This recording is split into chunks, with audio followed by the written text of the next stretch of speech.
2026 жылы кайсы мыйзамдар ишке кирди? Салык кодексинде эмнелер өзгөрдү? Алдыда ушул суроолорго жооп берип, маанилүү 12 жаңылык тууралуу айтып берем. Сиздер менен мен Айкүмүш. Видеону аягына чейин көрүңүз.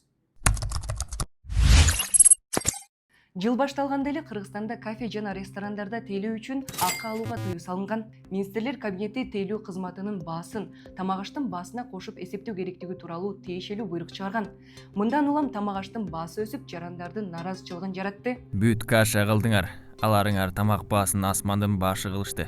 Мына силердин кылганыңар. Тейлөө алынбайт. Манты 550 сом болуп тур. Кафе ээлери айласын табат. Тамактардын баасын көзөмөлгө алыш керек. 2025 жылдын соңунда мурунку башкы пландын мөөнөтү аяктап, Борбор калааны узак мөөнөттүү өнүктүрүү боюнча жаңы документ иштелип чыккан. Бишкектин 2050 жылга чейин жаңы башкы планы шаардын борбор статусун бекемдөөгө багытталган стратегиялык документ катары кабыл алынган. Документте Бишкек 2050 жылга чейин коопсуз, ыңгайлуу жана өзүн өзү камсыз кылган шаарга айлана турганы айтылды. Шаар ичиндеги ар бир райондо өзүнүн иш, кызмат жана эс алуу борборлору болору трамвай, метробус жана жүргүнчү поезд ишке кирип, эл жеке унаадан коомдук транспортко өтүшү керектиги кабарланган. Ошол эле учурда бул документ айрым шаар тургундарын түйшөлттү. Себеби жол боюндагы үйлөр жана эски имараттардын тагдырына байланыштуу суроолор ачык бойдон калган. Мэрия башкы планда турак жайларды бузуу каралбаганын, ал эми реновация мүлк ээлеринин макулдугу менен гана жүргүзүлөрүн билдирген. Бирок муну менен катар көчөлөрдү кеңейтүү жана кызыл сызыктагы турак жайлар боюнча так чечимдер документ бекитилгенден кийин кабыл алынарын кошумчалаган. Мындан тышкары айрым жер тилкелери функционалдык зонасы белгиленбеген аймак катары көрсөтүлгөнү тургундарды тынчсыздандырууда. 25-жылы 25 декабрда бекиген ген план боюнча мына биз функционалдык бизде турак жай салууга мүмкүн, мындайча айтканда, жыл массив катары берилип атабыз. Бул жерде биздин зеленый зона деп коет го, жашылдандыруу, ошондой эле көп кабаттуу үй деп кетип атат. Ал эми кийинкисинде мына функционалдык зонасы белгиленбеген аймак бир жер болсо да алып, кичине үй куруп жашайлы деп адамдардын үмүттөрүнүн баарын өчүргөндөй болуп атат да, бул жердечи. Жолсо канча эмгек жатат бул жерде, канча көз жаш жатат. Андан көп өтпөй жаңы конуштагы үйлөрдү бузуу боюнча чечим кабыл алынганы айтылып, кийин кайра артка кайтарылган. Мэр Айбек Жунушалиев буга чейин тургундарга эскертүү баракчасы берилгенин, 2021 жылдан кийинки салынган үйлөр мыйзамсыз экенин билдирди. Жаңы башталып аткан курулуштар эч бир жашабаган үйлөрдү биз бузганга барып, жана мыйзамсыз курулгандарга кандай эскертүү баракчасын берилген кыш мезгилинде. Бир дагы мыйзамсыз болгон үйлөр дагы бузулбайт, эгер аякта үй бүлөлөр жашап аткан болгон болсо. Жаңы жылдан тарта мамлекеттик жөлөк пулдар боюнча мыйзамга киргизилген өзгөртүүлөр иштеп баштады.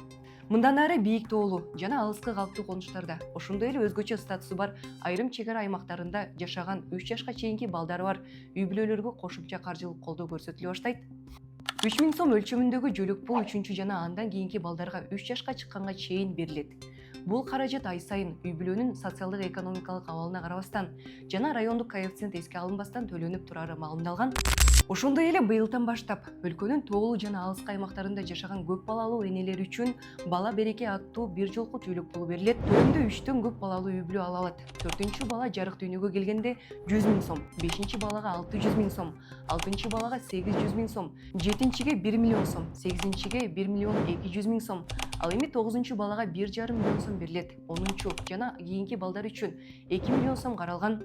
Төлөмдү бала 1 жашка толгондон кийин алууга болот. Жөлөк пулду тоолуу жана алыскы аймактарда кеминде 2 жыл туруктуу жашаган көп балалуу энелер ала алат.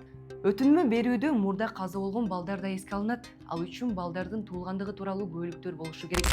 1 январдан тарта өлкөдө соттор санариптик режимге өтөөрү маалымдалды.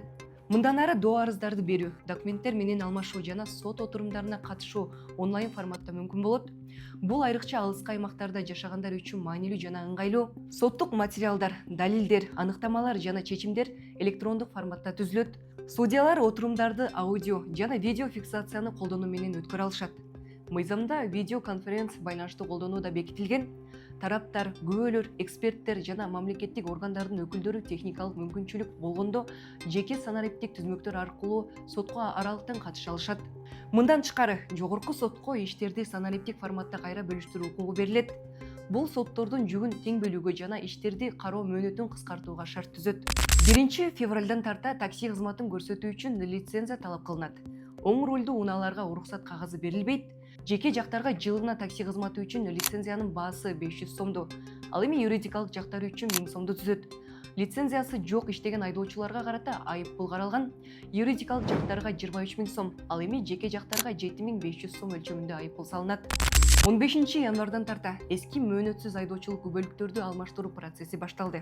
Жаңы күбөлүккө алмаштыруу үчүн медициналык 083 малым каты талап кылынбаарын президенттин иш башкармалыгы билдирген. Президент күбөлүктөрдү жаңыртуу өлкөнүн коопсуздугу үчүн жасалып атканын түшүндүргөн. Анын айтымында, мурун биздин документтер чет өлкөдө жасалып, алардын коргоо элементтери алсыз болгон.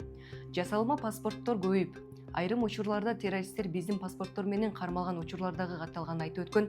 Бул демилге унааларды жана айдоочуларды каттоо борборлорунда узун кезектерди жараткан. Мен эртеңки калып калдым, бүгүн очередке жетишпей калдым.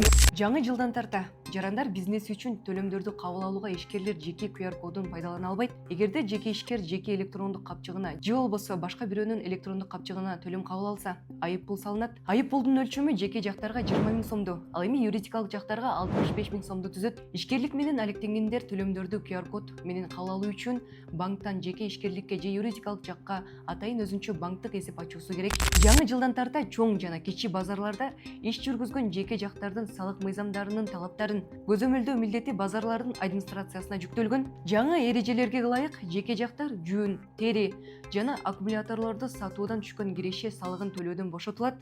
Мындан тышкары, футбол тармагында иштеген уюмдардын кызматкерлеринин кирешелери, анын ичинде эмгек акы, сыйлыктар, үстүк акылар, компенсациялар, материалдык жардамдар, ошондой эле башка дем берүүчү компенсациялык төлөмдөр киреше салыгынан бошотулган. Ошондой эле мамлекеттик муктаждык үчүн жерин же башка кыймылсыз мүлкүн өткөрүп берген же алмаштырган жаран салыктан бошотулары айтылат. Быйыл пенсияга чыга турган жарандар үчүн дагы жаңы талаптар киргизилди. Ага ылайык жаш курагы боюнча пенсияга чыгуу үчүн эмгек стажын этабы менен көбөйтүү нормасы киргизилген.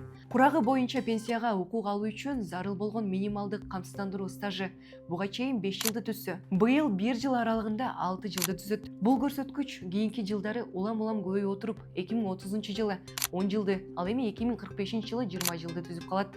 Быйыл бюджеттик мекемелердин кызматкерлеринин айлык акысы жогорулары айтылды. Мугалимдердин, медицина кызматкерлеринин жана маданият тармагында эмгектенгендердин айлыгы 50% кем эмес көтөрүлөрү расмий кабарланды. Ал эми сентябрдан тарта мамлекеттик жана муниципалдык кызматкерлердин, мамлекеттик жана жергиликтүү органдардын, техникалык жана кенже кызматкерлеринин, мындан тышкары укук коргоо органдарынын жарандык кызматкерлеринин айлык акысы 50%га чейин көтөрүлөрү айтылды. Өкмөт бул жааттагы быйылкы жараянды 2022 жылдан тарта эң масштабдуу өзгөрүү деп сыпаттады. 2026-27 окуу жылынан тарта бардык багыттар боюнча жогорку окуу жайларында сырттан окуу формасы жоюлары айтылды. Жаңы талаптарга ылайык университеттер аралыктан санарип окутуу форматына өтүшү керек. Бул билим берүүнүн сапатын жогорулатууга жана коррупциялык тобокелдиктерди азайтууга багытталган. Жаңы жылдан тарта ишке кирген мына ушундай 12 башка өзгөрүүлөр тууралуу айтып бердим. Алардын ичинен кайсынысы сиздин жашооңузда түздөн-түз таасир этет? Пикир калтырыңыз, видео менен бөлүшүңүз. Сиздер менен Чекит Медиа жана мен Айгүмүш болдум. Кийинки чыгарылыштан көрүшкөнчө.